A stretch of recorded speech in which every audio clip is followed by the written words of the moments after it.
Hello, Frugal Force. Once again, this is Captain Frugal reporting for duty, and today I'm going to do a little discussion about comic sales, because I've been hearing a lot of that in the Twitterverse, if you will. And one of the arguments is that Marvel right now, their new legacy is whooping, it's outselling Dark Metal, and the other one is a little bit of an unfair complaint. Let's address the complaint first. Some people are saying, well, the critics of Marvel are trying to move the goalposts. They keep using Chromacron sales to go against the Marvel narrative. But now that Legacy is outselling the DC Dark Metal book, they want to now move the goalposts and say, well, we want to know the actual sales from the stores. So the point I want to make about that is we've always wanted to use the sales from the stores, but unfortunately that data is just too hard to collect and too hard to get for the individual. So we're using the best data that we can, which in this case is from Chromacron, and that is sold to stores. And Marvel does have a tendency to inflate those numbers by over shipping. So to know how well a book is really selling off the shelves, you do have to go to your comic shop and see how many they ordered compared to how many's left, because that could be overinflating the numbers. Now, with that said, if we want to go just based on the shipping, it's, that's fine. We need to be fair and do that as well. And there's nothing wrong with that. So the big deal is because Marvel Legacy this month, #1, had 298,242 estimated units compared to DC's Dark Knight's Metal with 149,487. Now that might seem really good and really big right off the bat, but you have to remember something else. We're comparing a #1 issue to a #2 here. You can't do that. That's not right. So we have to actually go back and look at the previous month and see what Dark Metal's estimated shippings were. And that was, for #1, it was 261,997 units. So Marvel Legacy was outshipped it. It did do that. So here's my challenge, though, is let's not jump the gun and say it's outselling that. Let's wait a little while. Let's see what #2 does and things like that. Because to be fair, you're comparing apples to oranges here. Okay, now we have to see if there's any, because #1s tend to outsell #2s and things due to the collector market of collecting #1s, or people just checking it out, for some reason whatsoever. So there's a lot of people do that. There's usually a 30 to 50% drop from #1 to #2. Now, if they maintain a better percentage of that, that's usually a really good sign. Those people that bought #1 are want to keep reading it. So let's wait a little while before we jump the gun, okay? I'm not saying one is not going to outsell the other. I'm not going to play that game because we don't know yet. That's plain and simple. But the other part is about how well Marvel's doing in sales they're bragging about. Okay, so let's look. They had Venomverse #1, okay? 105,398. But how did Venomverse do after that?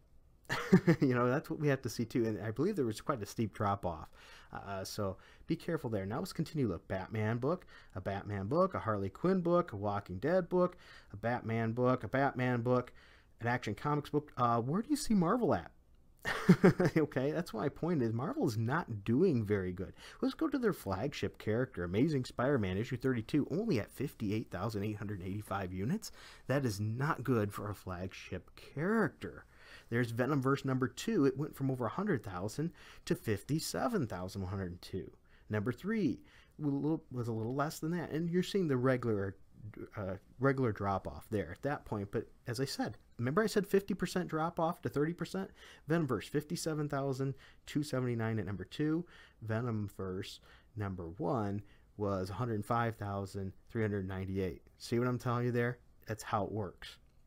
But the problem is, as you look, Marvel doesn't have a lot of books that are selling very well. They're flooding the market with a ton of books. So yes, they're going to have the larger piece of the pie, but the profit they're making per book is probably much less. And if you watch some of my other videos where I talk about the cost of manufacturing a comic book a little bit, all those have to come out because people like to compare gross when they need to be comparing net. Gross is how much they earn collectively. Net is after you've taken out all the cost to produce that and get it out there and sell it. So net-wise, they're probably doing much less. Now, with that said, I don't wish any ill will upon Marvel. If anything, if you've been paying attention to my channel, I want the opposite. I am a fanboy. I love the characters. I want to see them return and restore to greatness. I'm not saying get rid of all these new characters. I'm saying return the original ones back to greatness and maybe keep those too and give people alternatives. That's what I'm saying.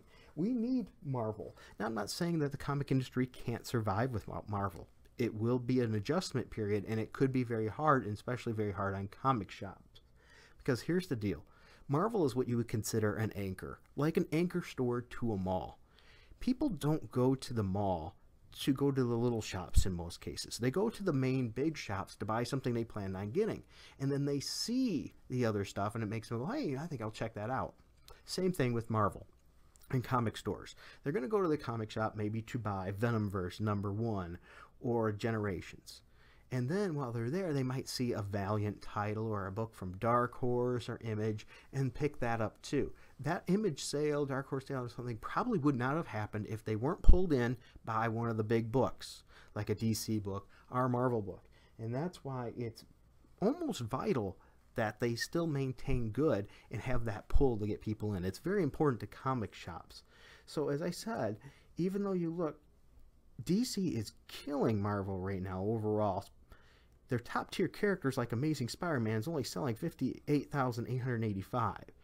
That's probably can't get much lower, to be honest, because there's a lot of people who buy Spider-Man just because they don't want a hole in their collection, because they've been collecting it all and they don't want that gap. Okay?